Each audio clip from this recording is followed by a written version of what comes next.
now, but appreciate you mentioning that, Stephen A. Great points. Caleb Williams, rookie year, didn't go according to plan. His play was uneven, and his head coach, Matt Eberflus, was fired midway through the season.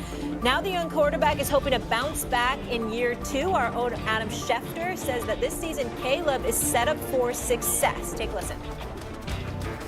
Every single thing the Bears have done this offseason seems designed to bring the best out of Caleb Williams. They hire Ben Johnson first and foremost and surround him with an assistant coaching staff to elevate Caleb Williams. They trade for 3 different offensive linemen to go fortify a leaky offensive front to protect Caleb Williams. And then they use 2 top draft picks on a tight end from Michigan, Colston Loveland, and a wide receiver from Missouri, and Luther Burden, to give Caleb Williams even more weapons. So he's got the coaches, he's got the line, he's got the weapons. They are doing everything they can to make sure that he fulfills his potential. Makes me happy to see these 2 ladies. Comedic Kimes from the West Coast, Kimberly A. in the flesh. Hey, Stephen A. What's up? Yeah, Molly, my mistake. Yeah. I had it in reverse. American and European players. My bad. We can go over that. But it was 18. They have more American players. The Europeans only had 6, 7. My bad. But that's what it was. You got to feel the team. I meant the European. But is it just European? Real quick, though. Just European or all international? All international. They only had got 18 it. So American. Total international is only 6. Right. So totally that's very swayed. I meant okay. Exactly. All right, we'll get our ducks in a row and dissect that further tomorrow. Kmart, tell me this. Does Caleb need to make the playoffs this season? Is the pressure on him? Pressure is on him, yes. I am of the mind that no, he does not need to make the playoffs in order for this to be considered a successful season. Everything that Schefter laid out is 100% right. The Bears are doing everything they can to put Caleb in the position to succeed. However, the Bears are the same franchise that haven't, to this point, proven that they can develop a quarterback properly. So you think about that coaching staff, Eberflus, everything that Thomas Brown being promoted to OC, and then all of a sudden 2 weeks later, hey, you're now the head coach. All these things helped set Caleb back.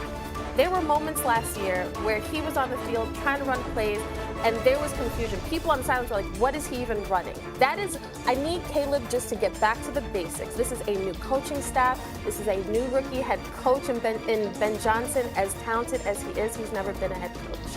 They're in a very tough division. I think we need to temper the expectations. Say in December, we want to see you play meaningful football. We want to see you do the basics properly before we say, dictate that there's a playoff mandate. Otherwise, this hasn't been a successful season. As long as he shows growth, I'm good with it. Yeah, I'm in agreement with Kimberly here. I think last year everybody was a little bit out over their skis with the Bears. Oh, this is a sneaky playoff team, and Caleb's walking into this amazing situation. If you're a Bears fan, you should not care about making the playoffs. That should be secondary to what Kimberly just described here, which is the development of the quarterback. A successful season for the Bears is one where Caleb Williams looks like the #1 draft pick. And I'm really optimistic because last year, despite the team sort of collapsing in the second half of the season and his numbers not being good, there were flashes of elite quarterback play, including in games, by the way, that they lost. There was a 2-game stretch against the Packers and Vikings near the end of the season where I thought he looked fantastic. They lost those games. That should not matter. It's all about the young quarterback who, as Adam laid out, is being put in a significantly better situation. That's all that matters if you're a Bears fan this year. S.A.? I disagree, ladies. It's not all that matters. I mean, if Caleb Williams goes out and he looks like a #1 quarterback, but the Chicago Bears still finish 5-12 or 4-13 or something, nah, we gonna find a way to say he could have done more. He could have done more. Now, I believe in his brother. I believe he was worthy of being the #1 overall pick, even though I like Jayden Daniels a lot. I saw 20 touchdown passes, 6 interceptions, sacked the league high 68 times, 16 more than any other quarterback in the National Football League. You're damn right they needed to do something. They did it out of necessity so they could maximize this kid's ability. Last season, he was on suicide watch. Couldn't even protect him. That's what you were doing to him. So this year you did it. You got a new coach, Johnson. You buffered your offensive line. You got some additional weapons. We get all of that. But if this brother goes out and he's doing this thing and he looks like a #1 quarterback, you know what? You still gonna find yourself saying, okay, yeah, we got a #1, but damn, why did we not win more games? You got to win some. I mean, part of what defines you as a top-notch quarterback is your ability to win games. You both know this better than me because I don't cover the NFL. I mean, I talk about it, but I don't cover it like y'all do. I rely on y'all. You see, my point to you is this. Don't tell me that you establish yourself as a #1 quarterback when you're not winning some more games. Part of the criteria is your ability to close the deal and win games. Unless you sitting up there and averaging 35 points a game and your defense is so horrid, so porous, that it's obviously nowhere else to look at other than the defense not being able to safeguard you. But when you're top-notch quarterback, you got to win some games now. Come on now, and that means inching towards the playoffs. Steven, I have a problem with two things. Your take and that jacket, okay? Let's just focus on the take. Let's just focus on the take. You have lost your mind. This is a fly-ass jacket. What are you talking about? Go ahead. No, you look very nice. Stephen A., you took the bait. She was just playing you right there. She liked your jacket, but I'm just she knew you tweaking were him. going to react I'm tweaking him. But in all seriousness, Stephen, I think you're being part of the problem.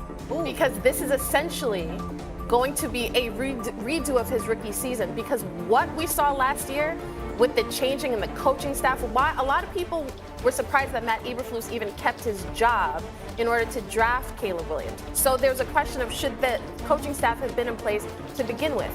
Then you bring him in, you bring in Caleb, then you fire Eberflus. All of this is, you can't set up a rookie this way. And then in year 2, when you change the coach, offensive system, and the team, and then say, okay, now you better ball or else.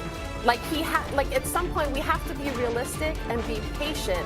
This is about a 10-year plan if it goes right. Not just he's got to make the playoffs in his second season. Bino? It's also about the entire football team. The Bears invested a lot in their offense correctly because they understand what Kimberly and I are saying. This year is all about the quarterback. But look at the NFC North. They're probably the 4th best team, right? I mean, we have to be accurate when looking at these rosters and assessing how competitive they are. And Stephen A., you talked about wins being the ultimate barometer, no doubt. But as analysts, our job is to watch the quarterbacks and try to assess how well they're playing, even if they're being let down, say, by their defenses. You know, there are teams that get into the playoffs despite bad quarterback play. You're a Steelers fan. You're familiar with that. There are teams that miss the playoffs with good quarterback play, the Cincinnati Bengals in their own division. All I'm saying, I think all Kimberly is saying as well, this year is about the quarterback. Yes, if he balls out, they got a good chance of making the playoffs. But even if they don't make the playoffs, his play should be evaluated in its own merits. And I really feel the team thinks that way as well when you look at their actions.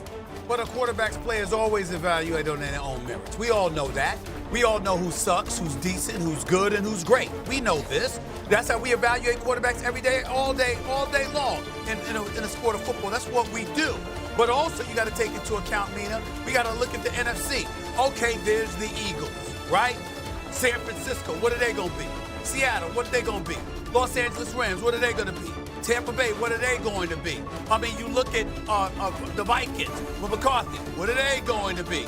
You look at Detroit, you know, people retiring, players coming back from injuries, etc. What are they going to be? Green Bay, what are they going to be? I'm saying there's enough up in the air about the NFC conference for you to look at a quarterback who I believe, I love Caleb Williams. I think the brother is going to be sensational. Me personally, I think he's going to be right there. We're going to be talking about him the way we talked about Jayden Daniels in the years to come. I truly believe that. But I'm just saying along the way, especially since you saw the difference that Jayden Daniels made to the Commanders. Yeah, Quinn had something to do with that too as the new head coach. And, Kingsbury had something to do with that as offense coordinator. But the bottom line is you saw his players had how that resurrected that franchise. Steven, it matters, y'all. It matters. It's okay to come in with one point of view and then admit, you know what?